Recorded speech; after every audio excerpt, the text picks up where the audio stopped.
Once again, thank you for staying with us. We are now wrapping up on the conversation we've been having on coronavirus, the symptoms, how we have the measures that the government has taken to manage it if we get to that point where we need to manage coronavirus. Still with my panel, Dr. Piers of the...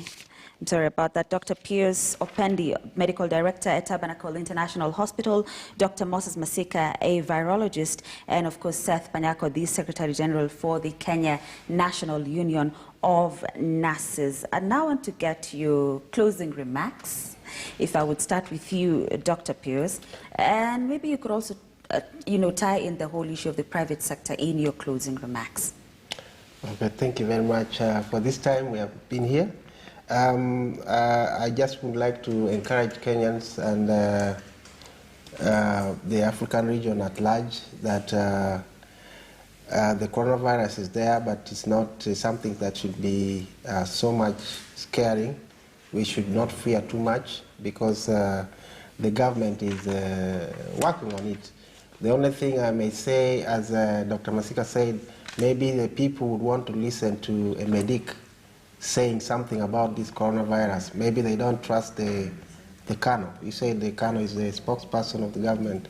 So sometimes when he talks about the coronavirus, people may not really believe in him. So as he has recommended, maybe the minister should put up a communication department. I don't know. I thought there was something like that, or emergency department in the Ministry of Health.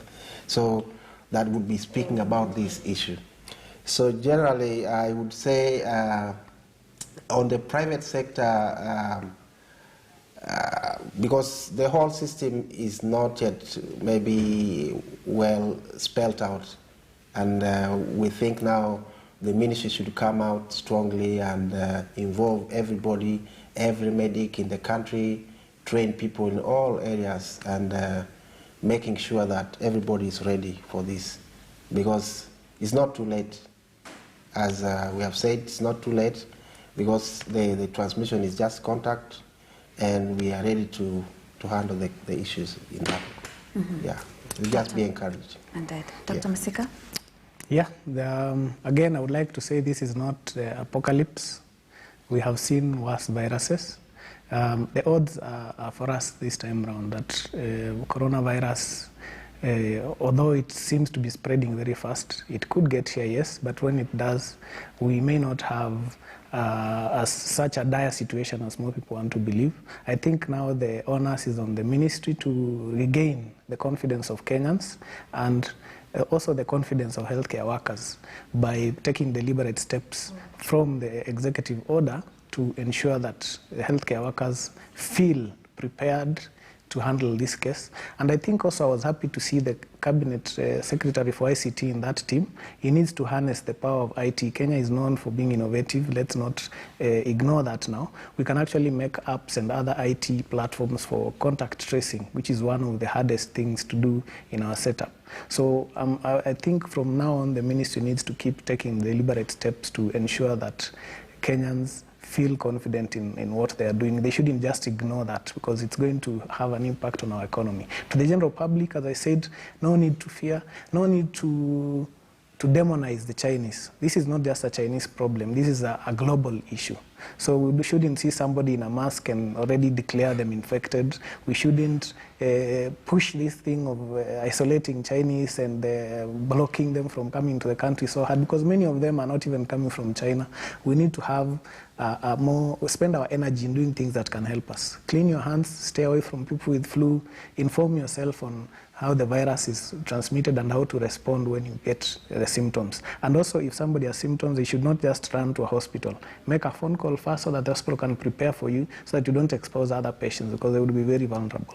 So I think we can manage this.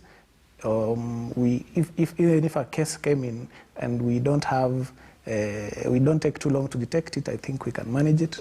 We shouldn't be too scared of the coronavirus, but we don't need to drop our guard as well.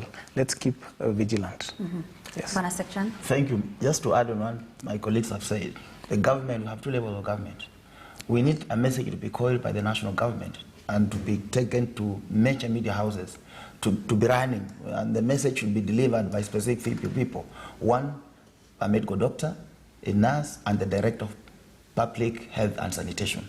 This same message, the county government at their level can now use local radio stations to deliver the same message about how the virus is spread and the signs and symptoms and management. And this continue running so that the people can continue hear it, the radio station and wherever they are. That will ensure that the fear that our people have is allayed, and also the people also prepared if such a thing happens in this country. I still have a belief that coronavirus will come down just the way Ebola did.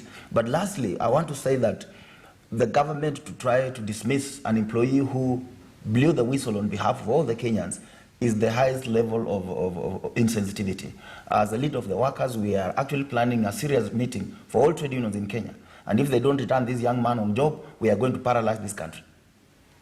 Okay, thank you. Thank you very much. Bwana Seth Panyako, the Secretary General, Kenya National Union of Nurses, Dr. Moses Masika, a virologist, and of course Dr. Piers Opendi Ochola, Medical Director at the Tabernacle International Hospital in Ongata, Rongai.